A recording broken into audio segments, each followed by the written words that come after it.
जोपर्यंत मी हे सगळे कांदे कापून ठेवणार नाही तोपर्यंत माझ्या सासूबाई मला काही चैननी श्वासच घेऊ देणार नाही. का तर ते पुढे सांगते, तुम्ही म्हणाल आता तुझ्या सासूबाई तर तुझ्यासोबत काही राहतच नाही, पण माझे आहो आहेत ना, त्यांची कमतरता मला काही पडूच देत नाही.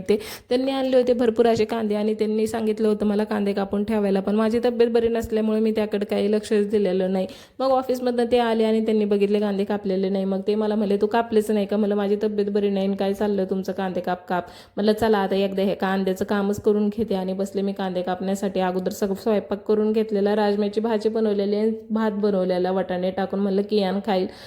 सिंपल अशी राजम्याची भाजी बनवलेली आहे, पण खूप टेस्टी झालेली होती. तर रेसिपी पाहिजे असेल तर कमेंट करा, तुमच्यासोबत नक्की शेअर करेल. आणि सगळे कांदे कापून घेतले, पण त्यांनी मला एवढं रडवलेलं ना, आहोंचे बोलणे कांद्यांनी रडवलेलं, दोन्ही एकत्रच होऊन नाकातनं आणि डोळ्यातनं पण पाणी निघायला सुरुवात झालेली. ते पासून आणि लगेच घेतलं जेवायला वाढून. जेवण ते करून झालं आणि गोळ्या पण घेतलेल्या. सध्या माझ्या मागं काय लागलंय ना मला काही समजतच नाहीये. गोळ्या घेतल्या आणि लगेचच घेतले भांडे पण